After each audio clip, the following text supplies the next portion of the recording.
everybody, and good day. Welcome to the GearyCast. Again, a slightly smaller crew. We've been plagued with illness on the GearyCast, although we're all on different parts of the planet.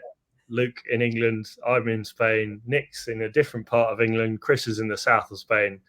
But we carry on, we soldier on. As I did mention there, Luke is with me. Luke, how are you doing? I'm very well, mate. Straight out of the British wire industry, straight onto the main stuff, the GearyCast. And like you say, the GearyCast seems to be very plagued with a bit of a man flu at the moment, I think. It does. I mean, I think there is a bug going around. Everyone in Madrid seems to be getting ill. I don't know what it's like back in the UK, but it's that time of year, isn't it? Everyone starts getting a little bit ill. Yeah, the Scrooges are trying to ruin Christmas for everybody. We're not going to let them, though, because, well, we're delighted after last weekend's result. I don't know if you saw my story, but I was at the Bernabeu, but doing some multitasking. We all saw it. I think everybody saw it, and everybody was a little bit jealous, Alex. Yeah. We will talk more about that win later against Algerciras. A stressful win, I will say that. But yes, just me and Luke today. So we're going to talk about what's going on in the world of Malaga Club de Football. We're going to review the Algerciras game. We're not going to preview the Intercity game until we do a podcast. Come what may, whenever that be, next week or the week after, we will preview it. So, but just not today. Today is just Algerciras, and luckily we won, so we don't have to talk about a loss for too long.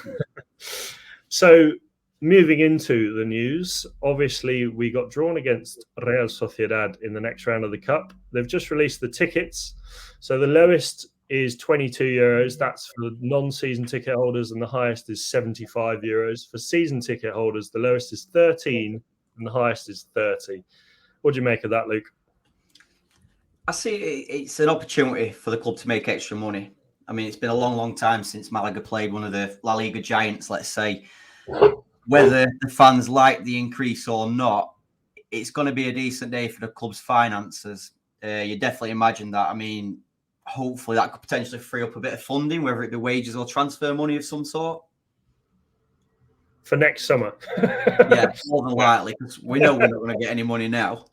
Yeah. But yeah, it's. I mean, in a game like this, people have got to understand that for the club to survive, they've got to promote it and sell it as a big event.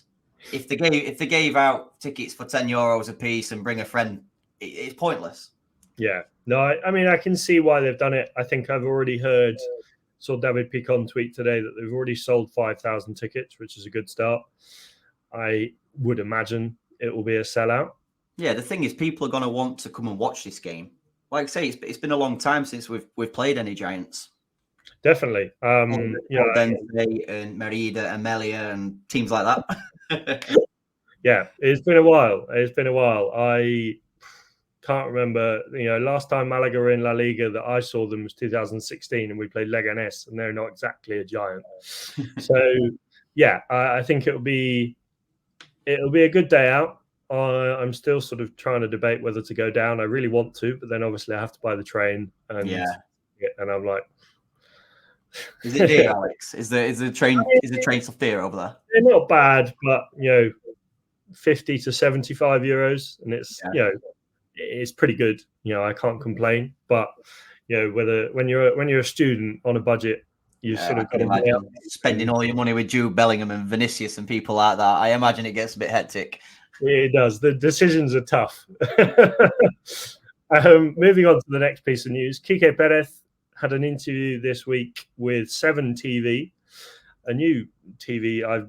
They're obviously not new, but new for me. I've not heard of them before. So they had an interview with Quique Perez, and he dropped some hints / clues on possible winter signings. He said one of them, who is coming in, doesn't play in Primera, but is Spanish. Interesting that. I mean, it feels weird that, I'd never heard of the likes of Florentino Perez coming out and saying, we're signing a player, doesn't play in La Liga, but he is Spanish. It feels a bit odd. I mean, the thing is, what Quique's done here, he's made it very obvious who we're signing, because there's only probably another 7 million people who it could possibly be who's Spanish and doesn't play in Primera. So he's not giving too much away. No, I mean, to be honest, I've got a list of 17,000 names it could be. Exactly. I think when you look into the interview, one thing what you can see is he's definitely going to be dipping into the January bargain bucket. Yeah. Based on his comments, I don't think we're going to be spending any money, but they are actively wanting to sign, which I always get excited about who we're going to sign. I always end up disappointed, but I'd rather them sign than not sign. To be fair, though, we did sign, Nelson Monte. When we signed him, I won't lie, I thought, who's this guy? Never heard of him. Probably going to be a flop. But I'd say probably one of our best, if not the best, summer signing.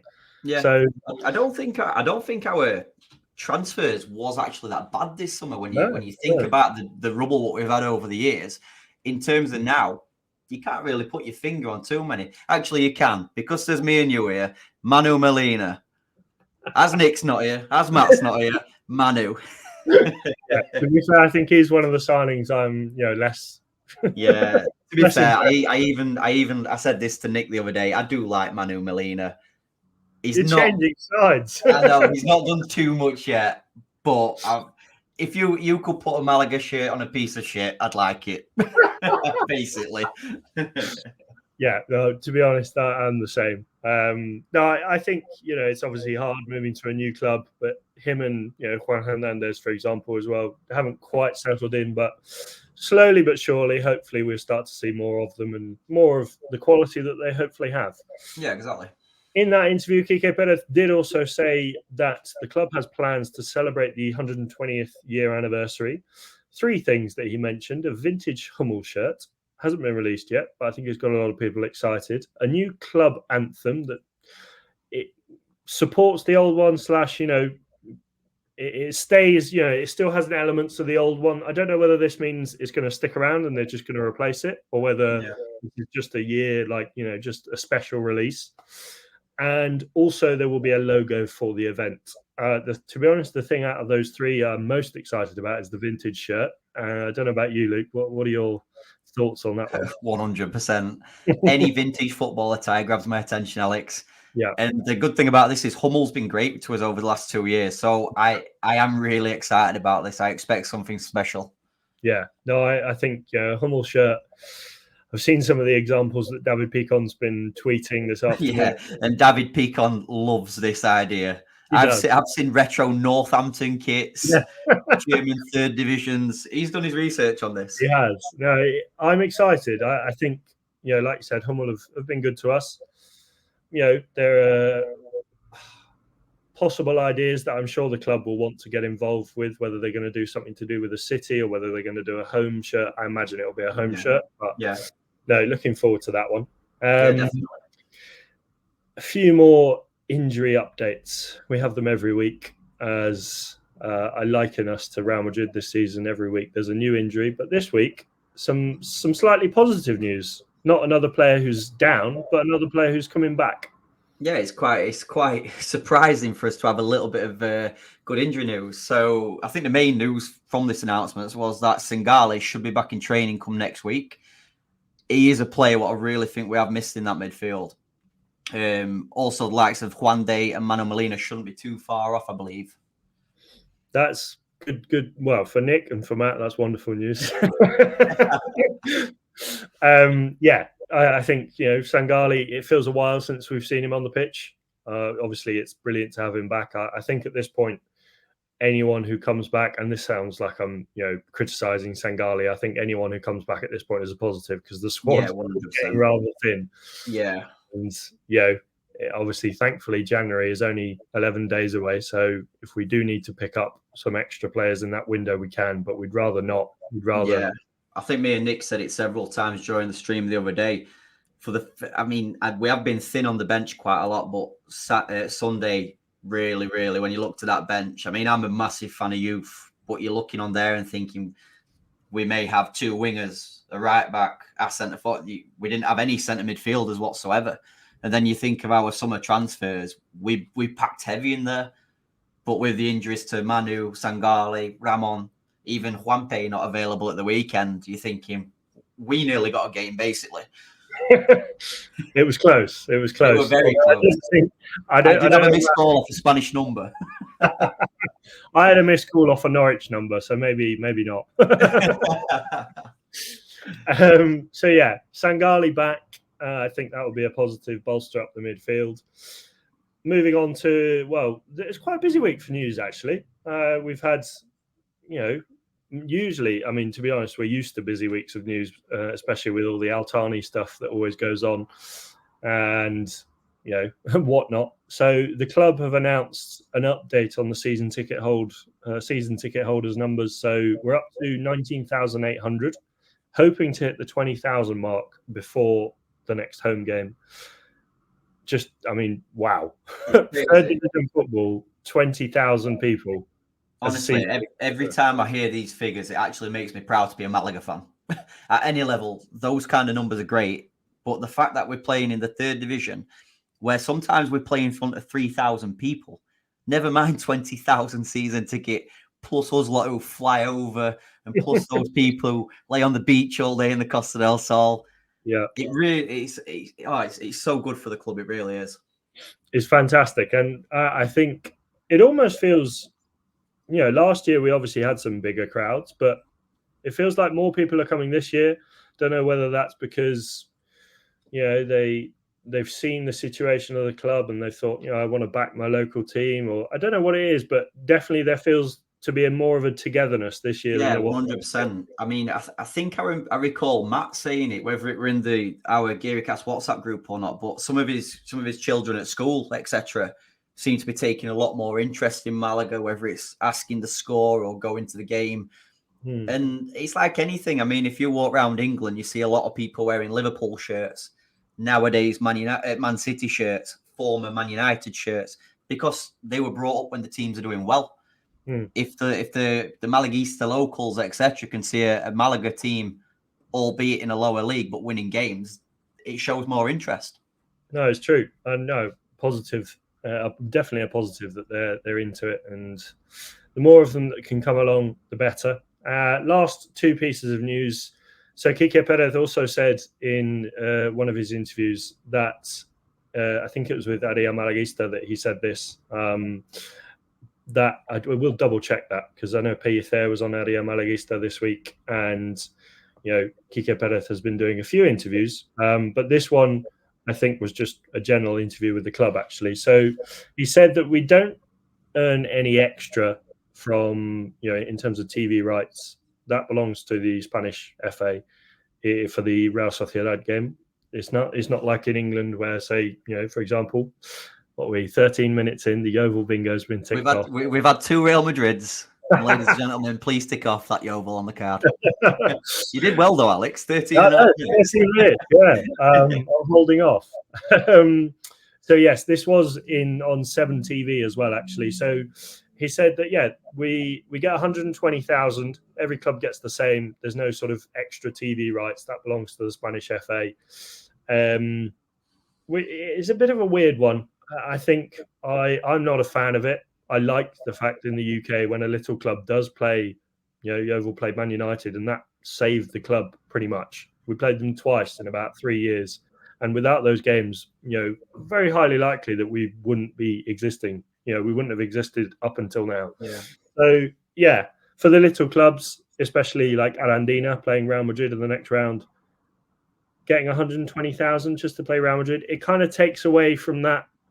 I want to progress to the next round to get, a big cup tie. I know they play at home, so there'll be a sellout. But I also think, imagine if Arandina played away at the Bernabeu. Exactly. I was about to say that 40,000 people would go, maybe more.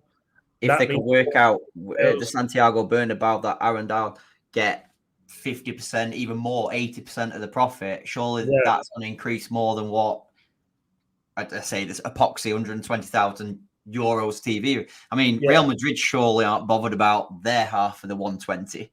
So you say, Alex, like you say with Yeovil, it saves clubs, etc.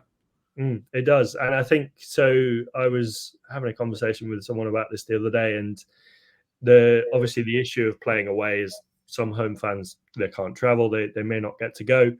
But And I think Atletico Madrid did it the other year. They played Majadahonda and they gave all the money to Majadahonda because obviously Atletico Madrid don't need that money. Majadahonda do.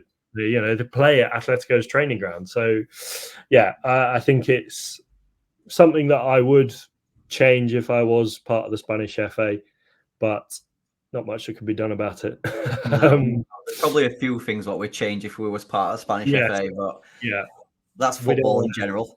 It is football. I think we could be here for hours. Things we'd change about football. Last piece of news, Genaro.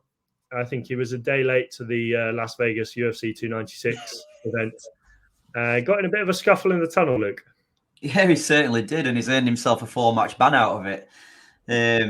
Apparently in Spain, they do really cramp down on this kind of offence. So it's actually a Section 4 offence, which I imagine just comes under fighting, basically, if we would summarise it. But he could have been given up to a 12-match ban. So I know there's some people who has mixed opinions on Canaro. So they may be disappointed with a 4-match, so maybe happy with a 4-match.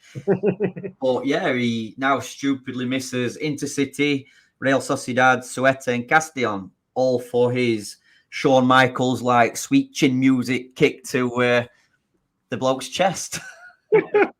I would like to be a fly on the wall in that tunnel, just seeing what kicked that off, because it must take a lot for. I don't know what Genaro what he's like as a person, but it would take a lot, like a hell of a lot, for me to kick someone in the chest. Like from what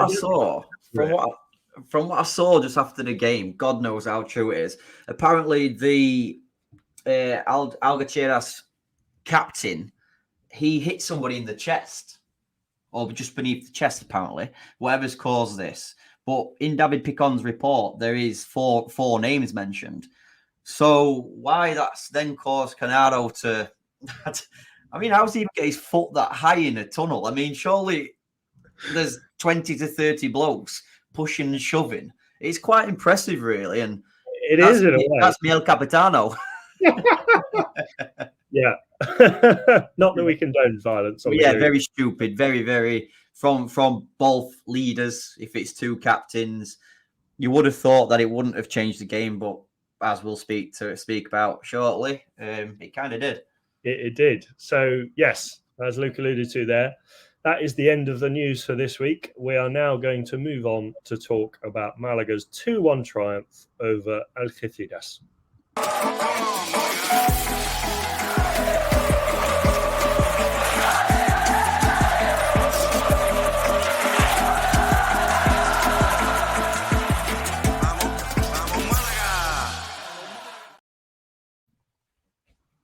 So, as I said there, we're going to talk about Malaga's win. A good win, a nervous win, a stressful one at that. I was, as I said, watching from the Bernabeu. Luke and Nick were on the live stream. And breathe. We needed it. So, yeah, Malaga won 2-1. We needed that one. I tweeted out at the end of the game, just distances us from the rest of the chasing pack. Closes that gap slightly to Castellon and Ibiza, 5 points now. We'll start off with the starting 11. What did you think of it? A surprise in there, maybe, with Ethan Marino making a start? Yeah, very surprised, to be honest. I mean, I thought he had a brilliant game against Eldenense. I was surprised to see him starting. However, I love that kind of thing. I love to see young blood coming into the team. But yeah, besides the rest of the team, I personally can't have any complaints. It were noticeable on the lives, looking at the changes. We didn't have like we said earlier, we didn't have too much on the bench other than youngsters. So maybe that is obviously why Izan came in. But yeah, honestly, I like the look of the team. They started very well. So yeah, I have no complaints whatsoever. You say that we didn't have much else other than youngsters on the bench. You are right. We had Musa Diarra, Antonio Cordero, Loren Zúñiga, Carlos Lopez, Daniel Sanchez, Pablo Arriaza, Aaron Ochoa, Maloney, and Bilal. So all youngsters, pretty much. Exactly. And I do love to see this. However, we are seeing this because of the injury situation we've been in. We've currently got, is it 9 players or 10 players missing? Yeah. 7 or 8 of them, maybe even first teamers. you put all that together, that's a very strong looking squad. Yes, no, it is, and it's sort of interesting to see those players out, where we would be if we had all of those players fit. I know obviously that's an unrealistic question, it's a hypothetical one, but if we had the likes of Ramon and Haitam playing, I wouldn't be too surprised if we're a few points better off. It's a great point you raised, because I think this regular to myself into, like you've just said, two massive names there. And we've seen Haitam play 2 games and score 2 goals. If we could be sat here now, Haitam's played 18, maybe scored anything between 5 and 12. You've got Ramon in there. If he could have played, you know the influence on a game he has. But hopefully, fingers crossed, we've got all this to come. Maybe not Haitam, but yes, we can pray. We can pray, yes. Unfortunately, Haitam, I'm fairly certain, won't be returning until next season. No. As is the nature of those sort of injuries. So yeah, we had Alfonso Herrero in goal. I think that's if that changed, I would be surprised. Joaquin Redondo, Diego Murillo, Aina Galilea, Victor Garcia. The midfield of David La Rubia, Genaro, Ethan Marino, Kevin Medina, and up front the 2 main men that have become Dioni and Roberto. I think it was a strong starting 11 with what we've got. And but if you remember, Al, as well, Victor Garcia pulled up in the warm-up. He did. So Danny Sanchez. So you are right. Yes, that can affect some teams. The very late change. Thank you for correcting me. Actually, yes, I was looking at the starting 11 down here, and Victor Garcia is still in there. And I remember the tweet coming out just before the game. I don't feel as bad about making that mistake, because it was you. You told us, Alex, as well. Me and Nick did see. Also, when Kepa injured himself and Lunin came in, the commentator on the TV kept on saying Kepa as well back in the game against Braga. So what you're saying is it happens to the best, and it happens to everybody on Real Madrid TV. So yes, Danny Sanchez making that change late on. Don't think do we know anything about Victor Garcia's injury? I've not seen a thing. Normally it comes out quite sharpish, but I've not seen a thing. Yeah, so hopefully that's not too long of a layoff for him, because I like Danny Sanchez. I think he's a good replacement, but to play him every week is obviously going to put a strain on his body. So that's the last thing we need. So we have the starting 11 with a little surprise, Ethan Marino making his first full debut in the league. I think the game started off, I was looking at the highlights again just to sort of refresh my memory. I don't think, in terms of proper chances, we didn't really have any in those first 15, 20 minutes. Obviously the goal being one of the first major ones. Don't think Algerciras did either. I think that first, up until the goal, to be honest, I think it was a fairly flat, feels the wrong word to use, but sort of, I was indifferent to the performance maybe. Yeah, I think we use the word strange basically every time Malaga plays, but it was a strange performance, because I do think that they started with really good tempo, but in that tempo there wasn't creating, and they didn't really keep hold of the ball. It wasn't like a tiki-taka performance.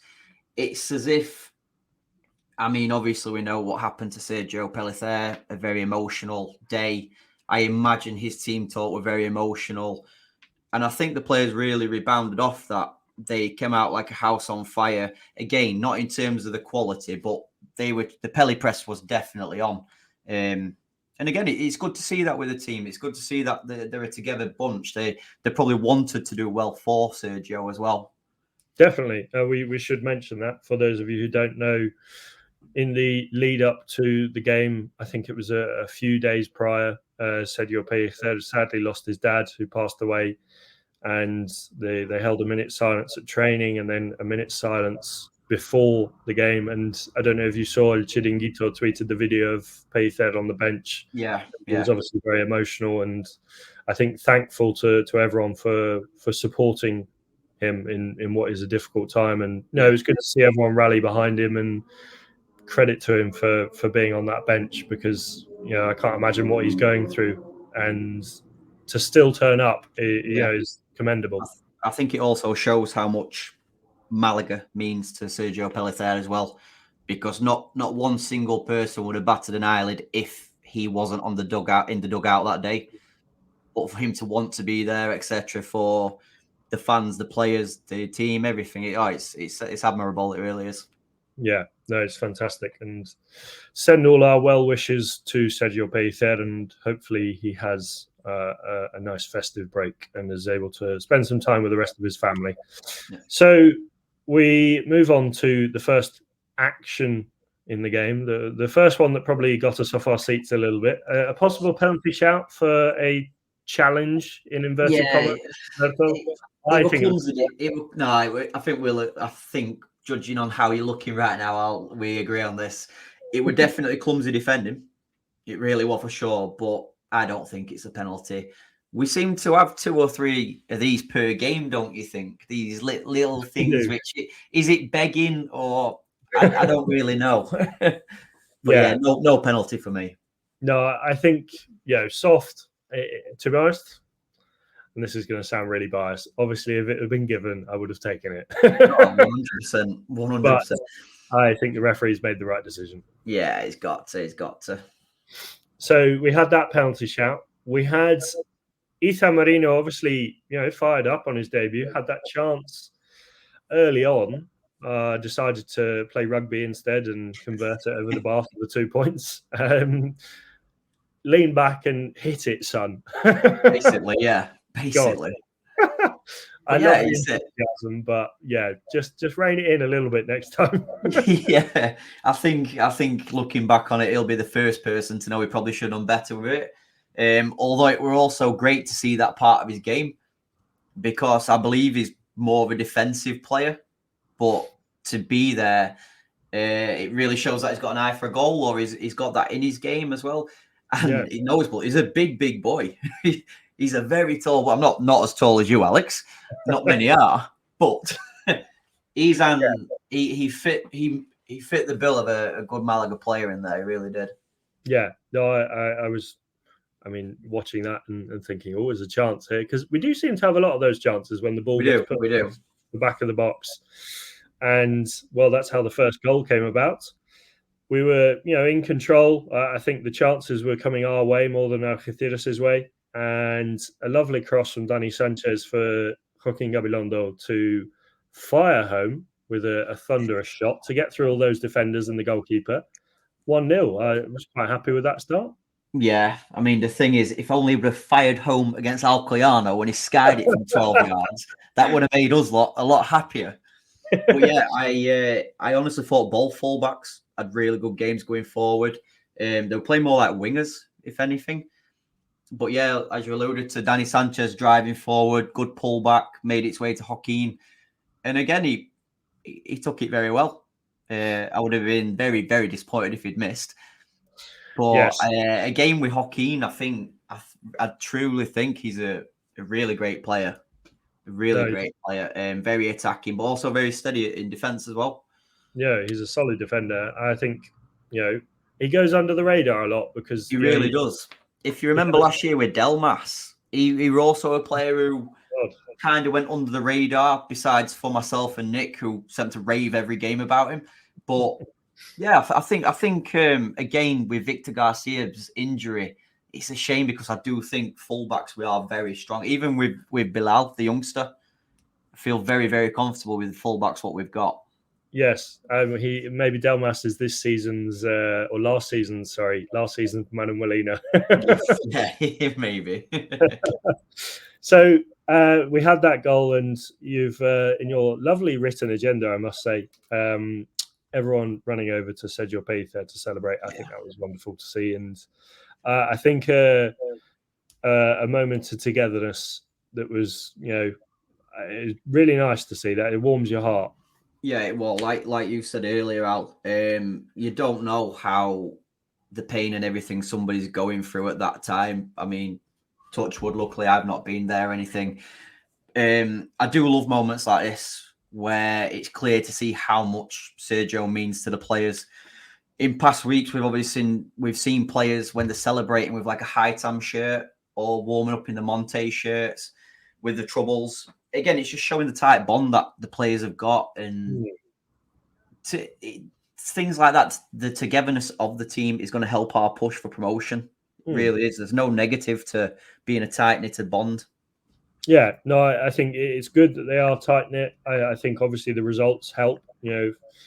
It, we don't know the situation if we were languishing down in 18th. I do still believe that if we were in 18th, that would have still happened. But Yeah, I think the results going well, means that the squad feels better together, and then that feeds back into confidence yeah, on the pitch. 100%.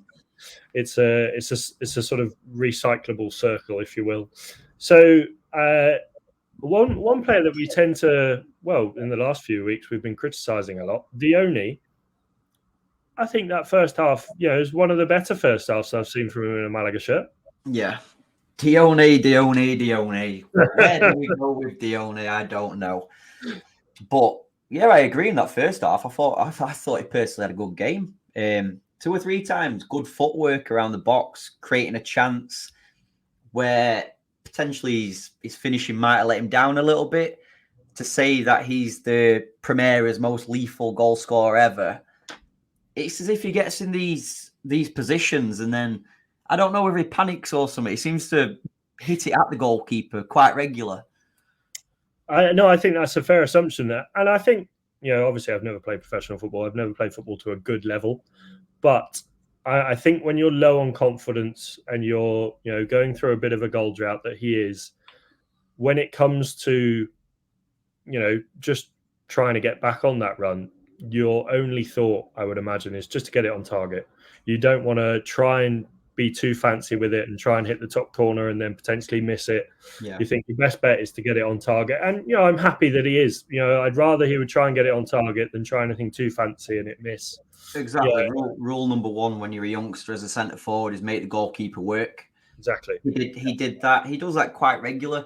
I did read something earlier, and I think it may have played a part in something we will talk about later to do with Dione. But by the sounds, it were getting into a couple of arguments with a few fans, and that obviously is not going to help anything. I understand it. I mean, us lot sat here. How many times have we been frustrated with Dione this season? Yeah.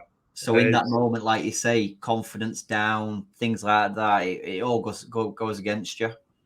It does, and I think it's good to see. I think this game and Merida, which was the last game, which feels about 3 months ago now, It really does. It was probably 2 of his better performances this season. I think he started well, and then he's had that blip. But since the last 2 games, it's definitely, I think he's been improving, which is good to see.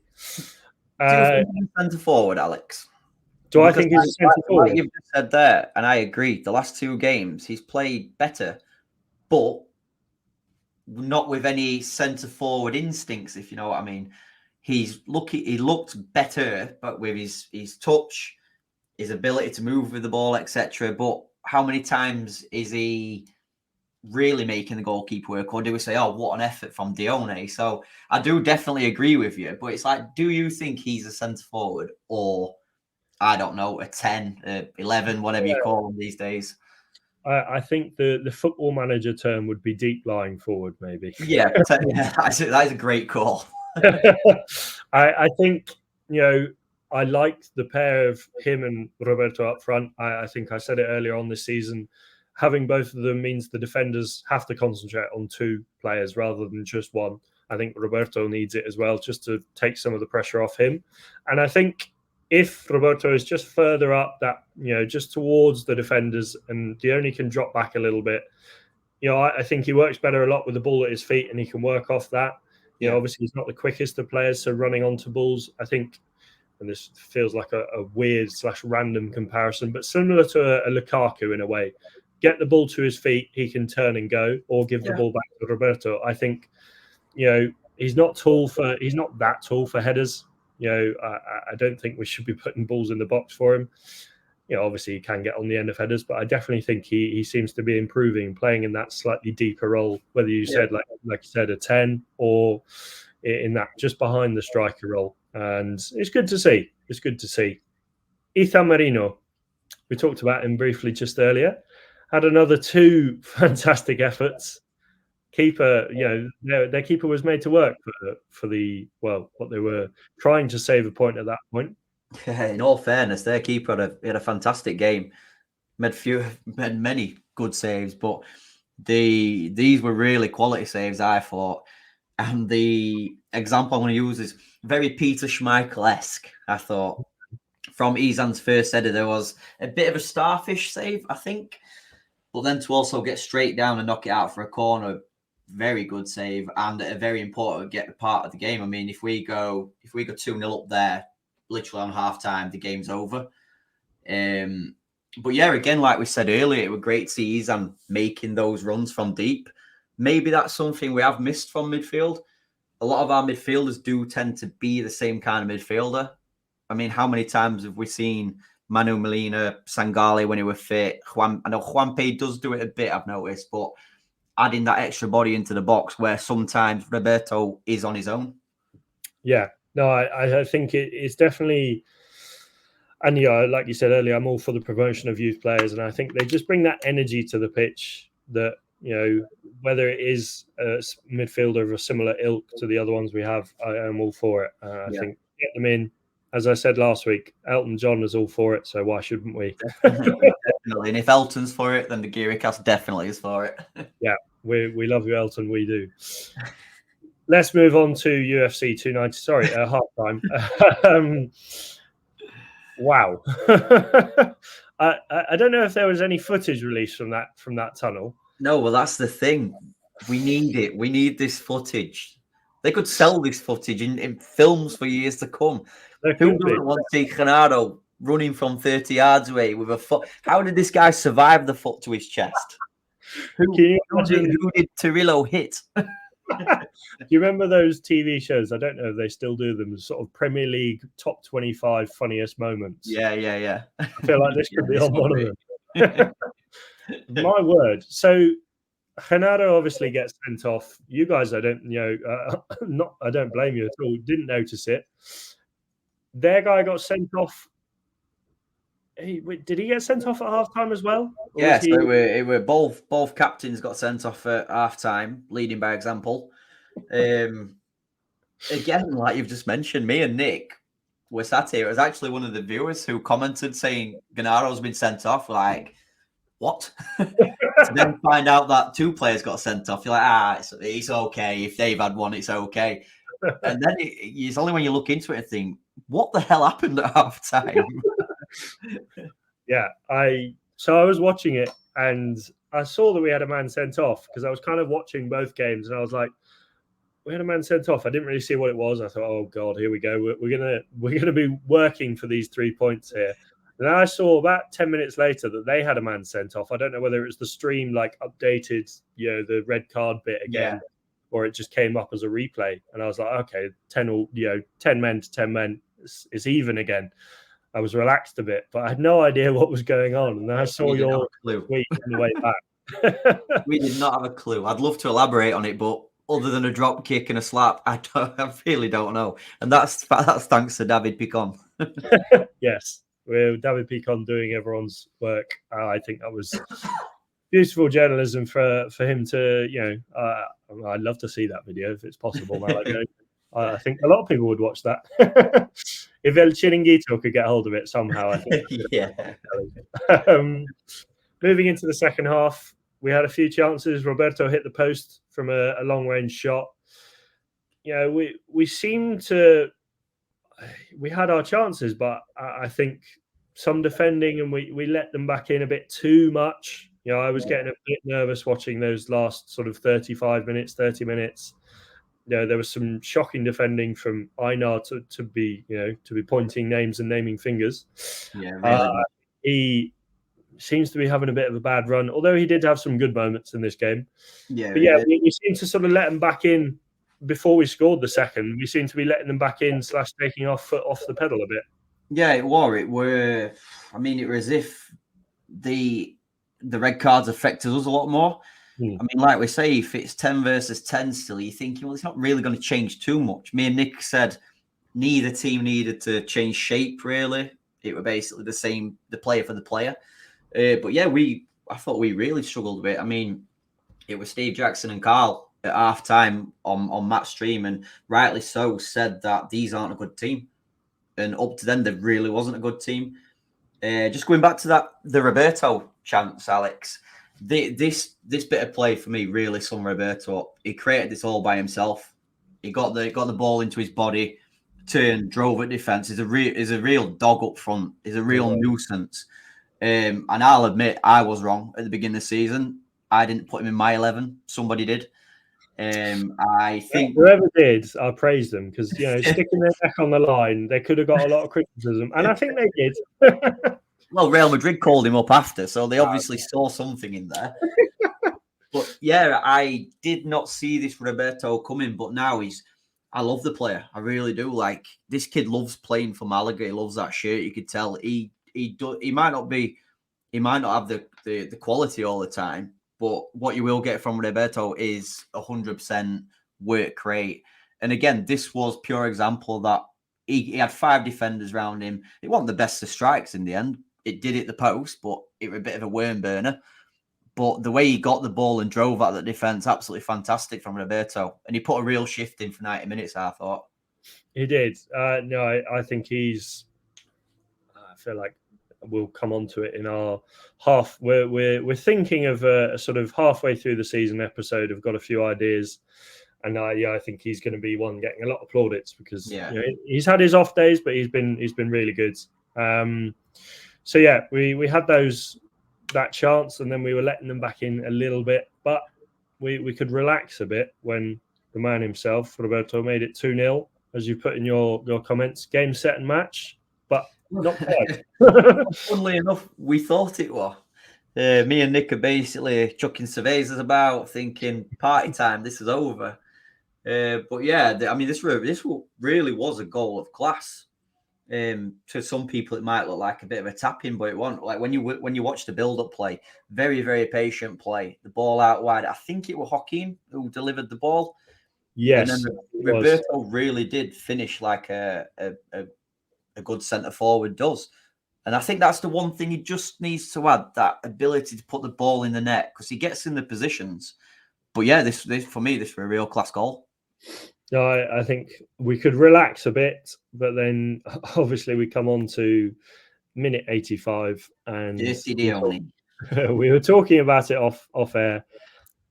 It could have been a red. For those of you who didn't see it, go on the Primera RFEF channel and watch those highlights, because my word, I was gobsmacked when I saw it again the second time. The slower you watch it, the worse it gets. Yeah, it sent out a character from the player as well, don't you think? Like, I can't say this so far this season I've noticed Dione kicking people, but this was also probably the most ridiculous moment of the season for me. It really was. You're 2-0 up, 5 minutes to go, everything's under control. He then makes the most pointless tackle ever to get a second yellow. And like you've just said, Alex, I dare say if that Segunda VAR involved, it might have been a straight red. I mean, what he's now out of Intercity? Like, what was he thinking? I don't know. It just feels silly, and obviously, we're saying he's been one of our better players this season, and I think we're, recently, and then towards the beginning of the season, obviously he had that blip, but I think he's definitely a striker that we need. I know he's had a lot of criticism, but I think it's fair to say he's been one of our better players. Look, front. He's got experience, hasn't he? He's got experience. His level. I don't think we've seen the real Dione yet at all, but his experience at this level is key, I think. Yeah. No, I think, probably maybe unfair for me to say he's been one of our better players, but I think he's been a player we've expected a lot from. And, I still think he's done jobs. He, even though we may not notice it, I think he takes a lot of the pressure off Roberto. And, silly, really. If you haven't seen it, go and watch it. Algerciras, 87 minutes in, made it 2-1. I think you were saying off air, got a bit nervous on the live stream, did you? Very nervous. Do you know when you've been in a stadium and something happens, I don't know, concede a late goal, and you can hear a pin drop? Me and Nick was literally like that on the live stream. The thing is, as soon as he got sent off, I think Nick didn't even finish his sentence when he was saying, you know what's going to happen next. And then within 30 seconds, I think it was literally the attack from that. He took it well. It were a good finish in all fairness. But again, it was just caused by complete stupidity. at that time, I think Malaga was all over the place for a couple of minutes. And I think the defending as well could have been a lot better for that. Oh yeah, I mean throughout the 90, not just this goal, but I think I can think of twice when Murillo and Einar maybe ran into each other, or lack of communication, anything. For the first time this season, I think our centre half pairing just looked a bit dicky when the pressure came onto him. Yeah, and I think obviously I think I haven't. Well, most of us have. We've heaped a lot of praise on Diego Murillo, but I think it's a lot of pressure on a young player's shoulders. He's only 22. Yeah. For him to be playing week in, week out at centre back, there's a lot of pressure, and I know he isn't exactly helping with some weird performances that he's been playing of late. But we asked the question, Alex, on the lives. If you had a fit pack of centre halves, what would be your two currently? Okay. I think, and this is harsh, so I think the games that Juande's played this season, he's not been up to it. And I think that might be partly down to injury. Based on pure performances, and I know recently he hasn't been the best, I would go with Ainar Galilea and Nelson Monte. I think that's, a pretty sure back two. Yeah. And, I think back four-wise, I think Joaquin is in there, whatever. And Victor Garcia if you can, but I think the back two of Nelson Monte and Ainar Galilea, maybe even now Nelson Monte and Diego Murillo. I don't know. What did you guys say? The only thing, I mean, I've always been a huge fan of Juande. I really have, but it's even in my head now that the injuries have been a real issue for him. I don't think over the last year when he has been fit, he's even been on form. No. But I am still a big fan of his. However, like you've just said, Ainar Galilea and Nelson Monte, for me, that's strength. It's experience and strength. But again, I really just think at centre half we are so good. Like you say, Diego Murillo, I think he's looked fantastic. He really has. I commented, I think it was on the streams against San Luqueño. He had Mwepu in his pocket.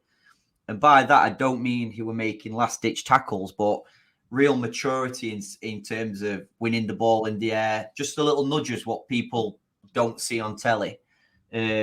For a young defender who's not got that much experience against one of the top goal scorers in the league, he showed his class as well. So I just think they're all good centre halves. We just need, for me, a solid two rather than the injuries and the swapping around and things like that. Yeah, no, I fully agree. I think injuries, obviously, they're a part of football that you can't avoid, but it would be nice to have two of them starting week in, week out and get some consistency going. Obviously, Nelson Monte now out until January. Juande, we haven't really heard much on potential return for Juande. No. I think it's sort of it goes week by week, really. We did, we criticised him, but he didn't need to in the end. But that block at the end from Ainar off the line, I think it was a foul on Herrero, I think, that meant, obviously if it had got in, it wouldn't have counted. But, a weird situation, really, because I saw, Herrero did a sort of double backflip, spinning thing. And... it all seemed to, everyone seemed to stop, and I didn't really see what the ref was pointing at, whether he was giving a foul for the striker who was not jumping with Herrero. What did you make of it? Yeah, it's like we said off air, Alex. Firstly, either way, Einar did not know what was going to happen, so brilliant positioning, fantastic positioning to make the block. The Herrero, was there a foul? Did he blow up because the keeper were down injured? I don't really know. I mean, I asked you the question before, if the centre forward would put that in the back of the net, was that deemed enough as a foul to disallow the goal? I don't really know, but I suppose the talking point of this was Ainar Galilea, perfect positioning, doing what a centre half does, and really, really bad centre forward play from the Algerciras player. Yes, I mean, put it anywhere, but anywhere, absolutely anywhere, but there, and you've got your centre point, lad. We did in the end get the 3 points. The referee blew the final whistle We were relieved at the end. It was a hard-earned 3 points, and we find ourselves in third. We're 5 points behind Ibiza and Castellón. I think the gap now is, I think it's about, is it 8 points between us? Yeah, and we've got us gap. We've got us gap back. Our security, shall we say? So But yeah, very, very important 3 points. To end the year in good form is, and to be fair, to summarise a great first half of the season, I think when you if somebody, I think Matt says it quite regular. If someone would have said going into the winter break, you've lost 2 league games, and we're third in the league. I mean, when I tell people at work and friends, etc., we've lost 2 games of the season, they're saying, well, you must be pissing the league. This is our Achilles heel. The draws, those draws. If we can eliminate those draws, there is no reason why we can't progress and win this league by quite a margin, I think. Castellón are a good team. Ibiza a good team. Do I think they're better than us? I personally don't. On our day, though. Big claims from Luke Chambers there. So yeah, as I said, we are 8 points ahead of Algerciras, who are the team just outside the playoffs. Recreativo de Huelva just sneaking in there in 5th, 2 points above Cordoba in 4th, and 5 points behind Castellón and Ibiza, who make up those top 2 spots. For once, we don't have to worry about relegation. We can say that we are a staggering 19 points above the Is drop. this our first happy Christmas in a long time? 19 points. I think we can safely say that we'll be all right this season. But it is Malaga. It is. Things could blow up. We know this. Before we wrap things up, we have a Chumbo and Biznaga to award. I'm going to go with Chumbo first. Luke, who have you gone for? My Chumbo, it's one of 2, and I purely think that this incident had more of an impact than the other. So for me, it's Dione. A harsh one because, like we say, the first half he did play pretty well. But I think this, honestly, I just think this was pure stupidity. It put the team under a lot of pressure. So yeah, for me, it's Dione. Okay, interesting. I was going to give him an honourable mention for maybe Biznaga. I don't think I would have given him Biznaga, but I think he had a better game than he usually does. Again, it's a shame. It's a shame for him purely because of what happened. Besides that, I did think he did have a decent game. No, definitely. I think it's hard. I think that's something I found this season. It's hard to pick up Chumbo sometimes. Yeah, it is. There's never been. Whereas last season we had consistently bad performances from. Because now we're happy, Al. We're happy. We're happy Malaguistas finally. I'm leaning towards the man we talked about a lot at the end there, Ainar Galilea. I think some poor defending, some positioning wise, he's been pretty shocking these last couple of weeks. And picking up a booking as well. I think the experience that he has, he should be leading that defense a lot better. He's done well, but I think he could be doing a lot better. Yeah, so that's my Chumbo for this week. And Biznaga, who have you gone for, Luke? Just chucking in there, Al, this week's results of the fan Biznaga. This saw Roberto with a win of 40% of the vote. With Hakeem a very close runner-up. So just again, thank you to everybody for voting, as always. We like to try and get everyone involved. But my Biznaga is the same as the fans. I raved about him earlier. Roberto, for me, again, purely work rate for what he does. Honourable mention for Hakeem, who I thought were absolutely fantastic. Danny Sanchez, I thought Danny Sanchez had a great game on the other side.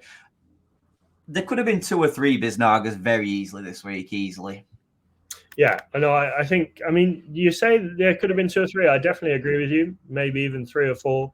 2 names we haven't mentioned at all today, Kevin and David Larrubia. Yeah, again, they had fine games. Kevin, I always think Kevin's a menace.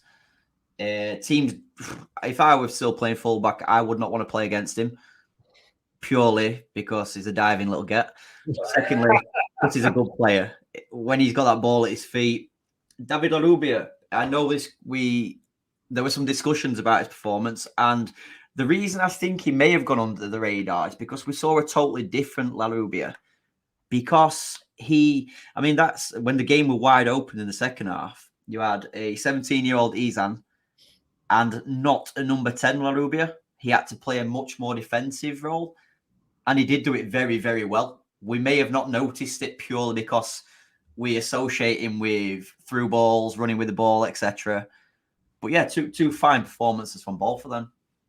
Yeah, no, I think they go under the radar, but they made up that midfield very well. So there's a little minute or two for you there, Matt. I must say I did enjoy last night on the WhatsApp group.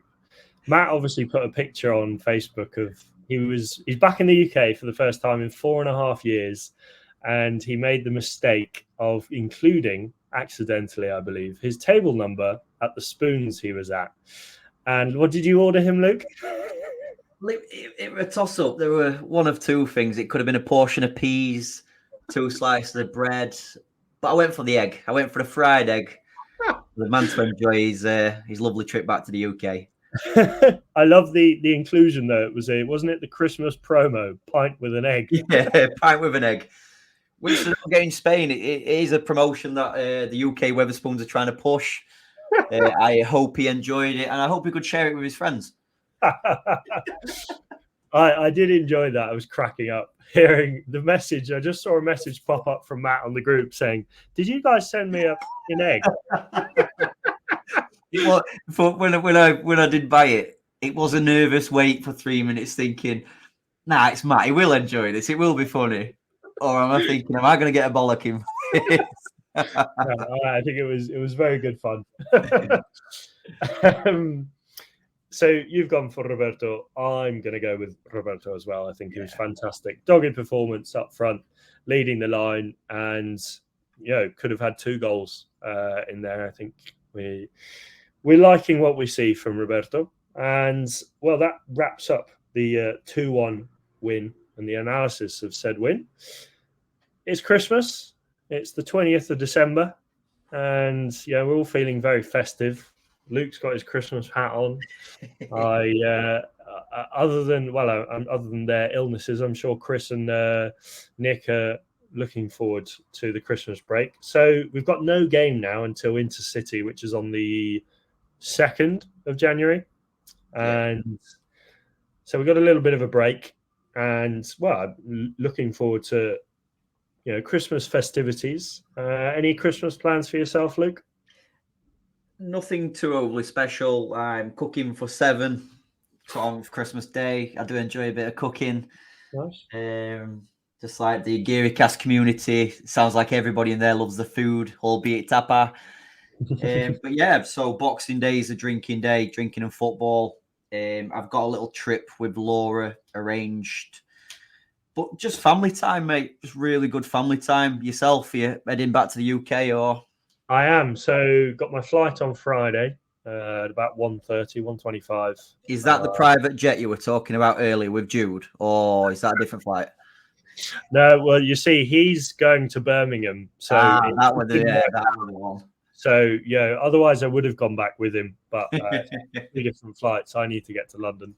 So going back on Friday, I've got the Real Madrid Femenino against Paris FC in the Champions League tonight, and basketball tomorrow.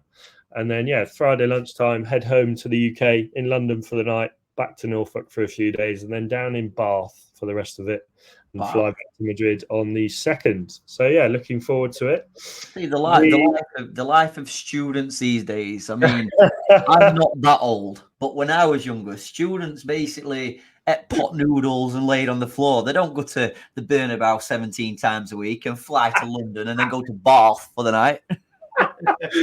So I'm living a nice life. I will say that. You're doing well. So I broke up last Thursday, so I've been off for almost a week now already, and I don't go back until the 9th of January. So I've got some nice time off. So yes, as I briefly mentioned earlier, we had a little plan for a Christmas / half season midway review of the season. We will be doing that. We haven't confirmed a date yet, but we'll be doing that at some point in between now and the Intercity game, and we will be previewing the Intercity game which will be, well, it feels like a long time away, but it will come quickly. It feels like a year away. It does. But yeah, well, that sort of wraps things up, really. Hope you have a good Christmas, Luke, and eat lots of mince pies. And are you going to any Spurs games over, or any nice football games planned over the Christmas period? I've got a couple of games. I'm going to watch Doncaster Friday night, a local team Knaresborough on Saturday. There's a few ideas in the hat, put it that way. Nothing too special, but yeah, just wish you happy holidays as well, Alex. All you great viewers. Really hope you have great times with your family. Drink lots of cervezas, eat lots of pudding, and I will definitely see you all in that new year. Yes, as you said very well there. Happy Christmas, everyone. Have a lovely new year. We will see you before then. But he's been Luke Chambers. I've been Alex Ashmore. You've been listening to the GearyCast on Sport Direct Radio. Have a very lovely Christmas, and vamos Malaga. Vamos Malaga.